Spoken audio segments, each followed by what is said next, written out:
शंकर पार्वतीला कथा सांगतात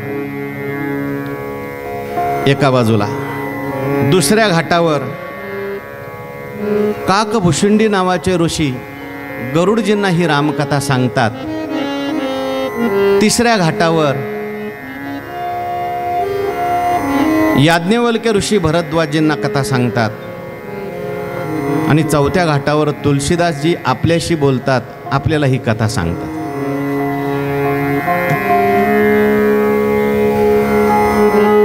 या मानस सरोवरामध्ये सुंदर असं पाणी आहे, कमळ आहेत, त्याची सगळ्याची उपमा या ठिकाणी दिली. आणि तुलसीदास महाराज या मानस सरोवराचा एक घाट भरद्वाज ऋषी आणि याज्ञवल्क्य ऋषी यांचा संवाद त्याला सुरुवात करतात.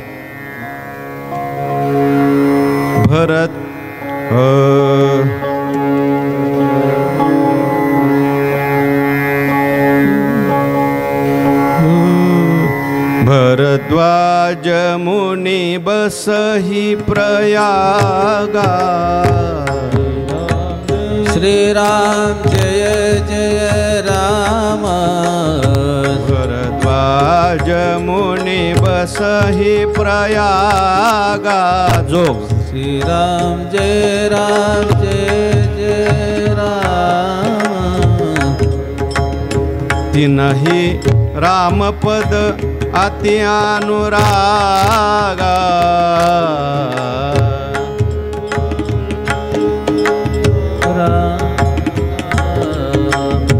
तापस समद मदया निधाना, परमार्थ पथ परम सुजाना. मंगल भवन अमंगल हारी, मंगल भवन अमंगल हारी.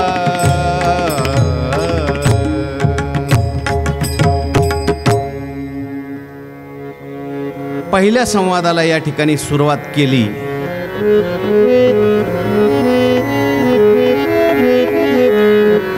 याज्ञवल्क्य नावाचे ऋषी आणि भरद्वाज यांचा संवाद आहे. त्या संवादातून ही रामकथा सुरुवात केलेली आहे.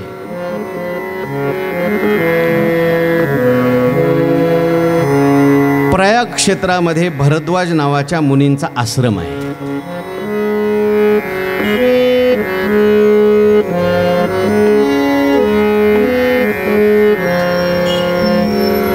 गंगा, यमुना आणि सरस्वती या 3 नद्यांचा संगम प्रयागवर आहे. आणि त्या ठिकाणी भरद्वाज ऋषींचा आश्रम आहे. सांकेतिक अर्थ असा आहे,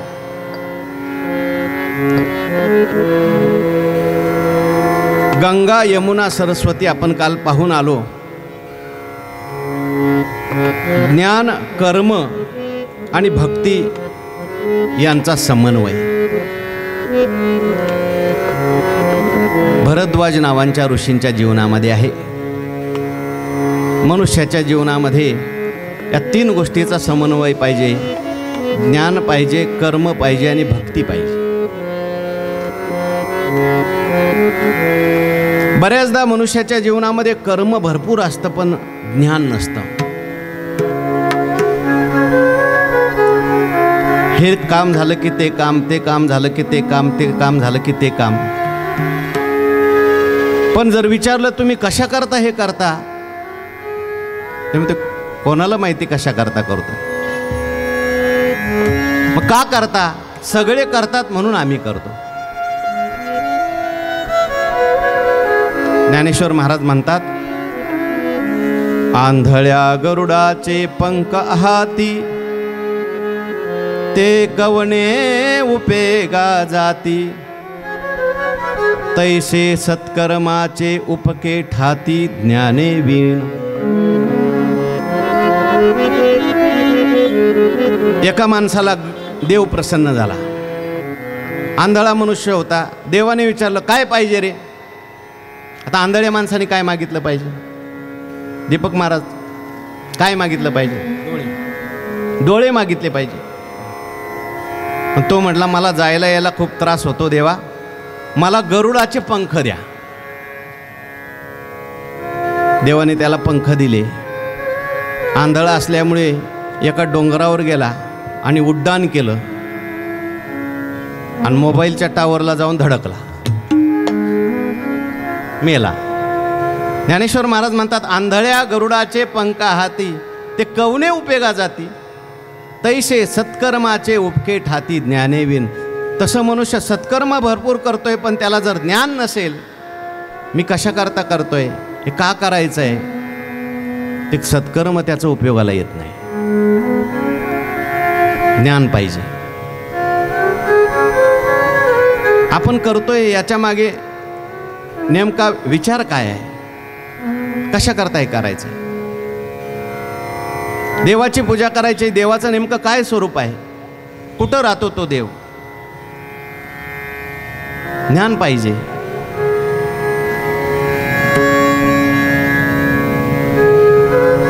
काही लोकांच्याकडे ज्ञान भरपूर आहे,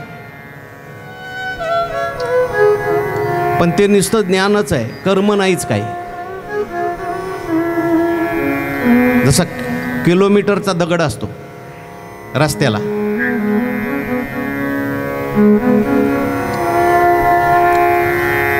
बेळगाव 300 किलोमीटर, पुढं गेलं की बेळगाव 200 किलोमीटर, पुढं गेलं की बेळगाव 50 किलोमीटर. त्याला विचारलं तू काय करतो, तो म्हटलं मी जाग्यावर राहून सांगतो फक्त. तो हालत नाही जागचा. तसं काय काय लोक सांगतात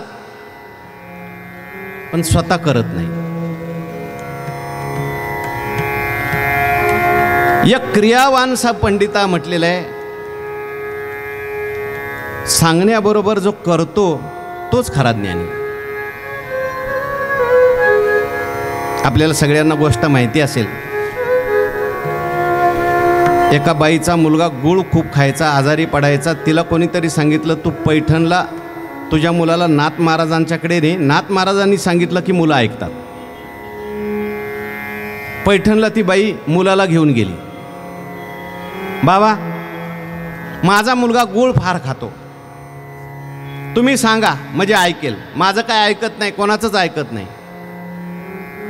एकनाथ महाराज म्हणले, त्या मुलाकडे पाहिलं, बाईकडे पाहिलं आणि सांगितलं बाई ही एकादश जाऊ द्या, त्याला पुढच्या एकादशीला घेऊन या 15 दिवसांनी. बाईला असं वाटलं या एकादशीला मुहूर्त दिसत नाही, पुढच्या एकादशीला मुहूर्त आहे. पुढची एकादश तर पुढची एकादश. पुढच्या एकादशीला मुलाला आणलं. बाबा गेल्या एकादशीला आणलं होतं, तुम्ही सांगितलं पुढची एकादश, सांगा याला, हा गूळ खूप खातो. एकनाथ महाराजांनी जवळ घेतलं आणि सांगितलं बाळ, डोक्यावरून हात फिरवला, उद्यापासून गूळ खायचा नाही बरं का. बाई जा तुमच्या मुलाला घेऊन. बाई म्हटली महाराज एवढे 2 शब्द सांगायचे होते, 15 दिवस का लावले हो. एकनाथ महाराज म्हणले बाई असं आहे, गेल्या एकादशीला मीच गुळ खात होतो म्हणले, मी 15 दिवस बंद केला. मी 15 दिवस बंद केला आणि आता याला सांगितलं, आता याच्यात फरक पडेल.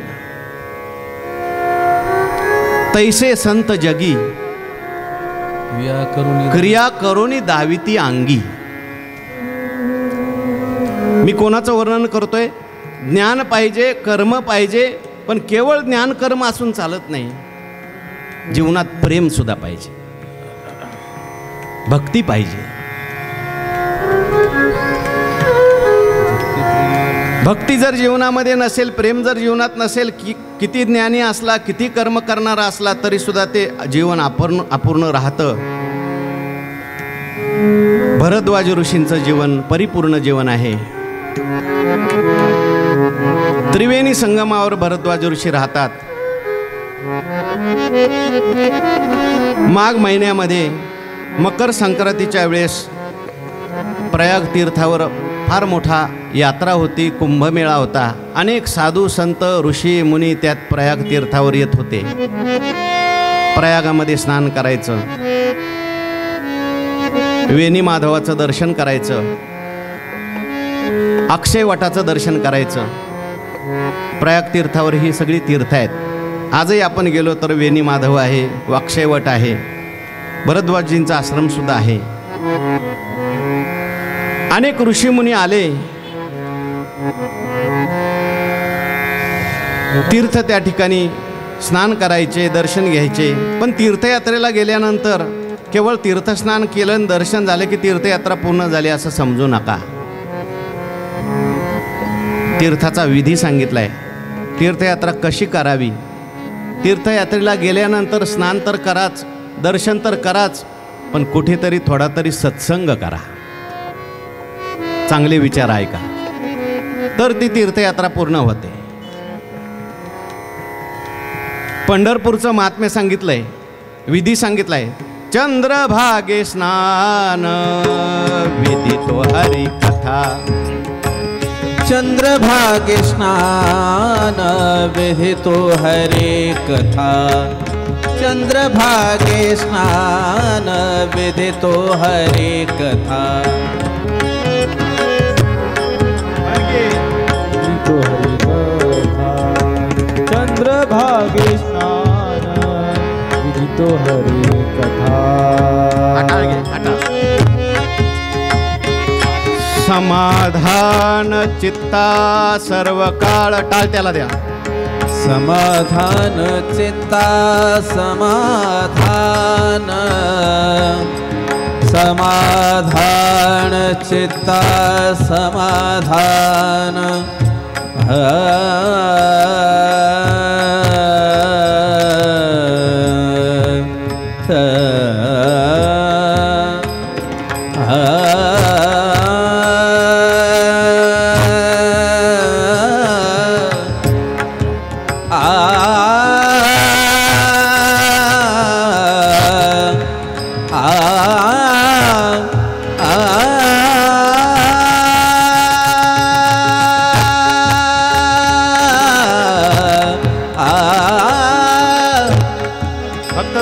समाधान चित्ता सर्व काळ,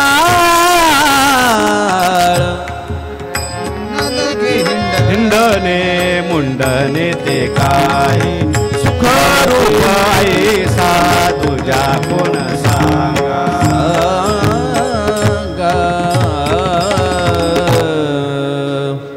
एक पहिलं चरण द्रुपद आहे तिथे. सुखरूप ऐसा तुझ्या कोण सांगा, माझ्या पांडुरंगा सारिका.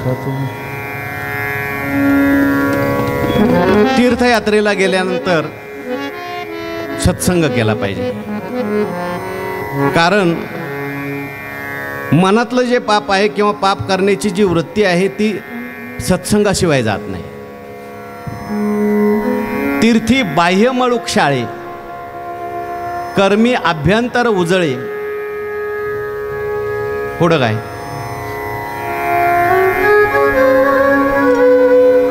ज्ञानेश्वर महाराज म्हणतात,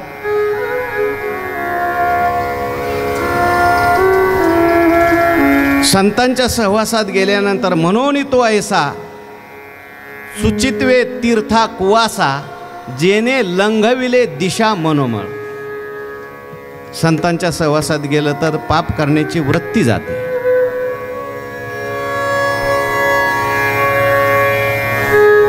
अनेक ऋषी मुनी देव येत होते. भरद्वाज ऋषीच्या आश्रमात येऊन सत्संग करत होते. याज्ञवल्क्य नावाचे ऋषी भरद्वाज ऋषींच्या आश्रमामध्ये आले. भरद्वाज ऋषींना खूप आनंद झाला. एवढे मोठे श्रेष्ठ ऋषी आज आपल्या आश्रमामध्ये आले. फार मोठा अधिकार आहे याज्ञवल्क्य ऋषींचा. ब्रह्मज्ञानी. त्यांना 2 पत्न्या होत्या, एक मैत्रेयी आणि कात्यायनी. उपनिषदामध्ये त्या याज्ञवल्क्य ऋषींनी आपल्या पत्नीला केलेला उपदेश फार प्रसिद्ध आहे. आत्मनस्तु कामाय सर्वं प्रियं भवति.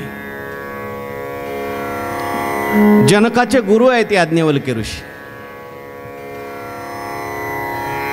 जनकाने याज्ञवल्क्य ऋषींना प्रश्न विचारला, महाराज संन्यास कसा असतो? काय प्रश्न विचारला?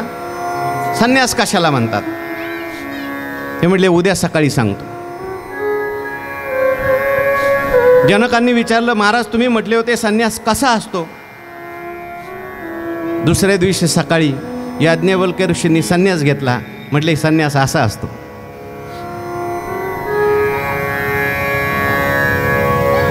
तुका म्हणे करुणी दावी. त्याचे पाय माझे. 2 पत्न्या होत्या. आपल्या संपत्तीची घराची वाटणी केली. 2 वाटण्या केल्या. कात्यायनी नावाची पत्नी होती. तिला सांगितलं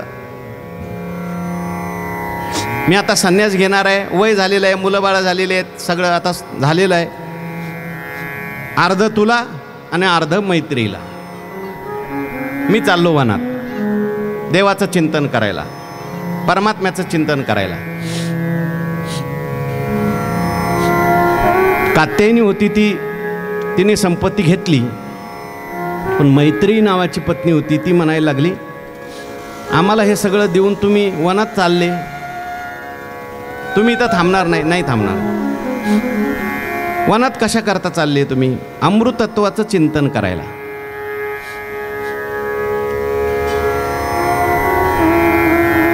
मग त्या ठिकाणी आम्हाला हे तुम्ही धन दिलंय, घर दिलंय, याच्यात अमृतत्व मिळणार नाही का? काय बोलले? अमृतत्वस्य नाशास्ति वित्तेन. वित्तेन अमृतस्य आशा न असती. धनाने अमृतत्व प्राप्त होत नाही.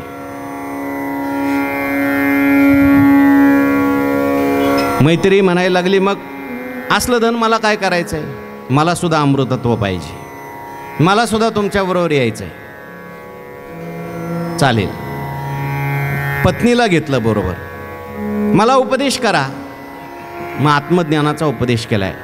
आत्मावारे दृष्टव्या श्रोतव्या मंतव्या निदिध्यासितव्या. फार सुंदर उपदेश आहे. मैत्री, मनुष्य जो इतरावर प्रेम करतो तो त्याच्याकरता करत नाही, आपल्याकरता करत असतो. आपल्या शरीरावर जो मनुष्य प्रेम करतो तो सुद्धा आपल्या शरीराकरता नसतो, आत्म्याकरता करत असतो. आत्माच परम प्रेमास्पद आहे. माईक मध्ये म्हणा. यम आत्मा परानंद परप्रेमास्पदम यथा मानभूयम हि भूयास मिती प्रेमात्मनिक्षित. ज्ञानेश्वर महाराज म्हणतात, प्रियाची परमसीमा तो माऊली भेटे आत्मा, तेठ आटे डिंडीमा संसारहन. परम प्रेमास्पद जर काय असेल तर आत्मा आहे, परमात्मा आहे. याज्ञवल्क्य ऋषी सांगत होतो मी, आपलं दुसरीकडे जायला लागलं. याज्ञवल्क्य ऋषींचा असा अधिकार असल्यामुळे भरद्वाज ऋषींनी सादर चरण सरोज पखारे, अतिपुनीत आसन बैठारे, करी पूजा मुनी सुजस बखानी, बोले अतिपुनीत मृदुबानी. पूजा केली, नमस्कार केला आणि त्यांच्या समोर बसून भरद्वाज ऋषी याज्ञवल्क्य ऋषींना प्रश्न विचारतात. नाथ एक संस उबड मोरे, करगत वेद तत्व सबुतोरे. श्री राम जय राम जय जय राम, श्री राम जय राम जय जय राम. कहत सुमोही लागत भय लाजा, जिन कहू बड़ होय अकाजा. श्री राम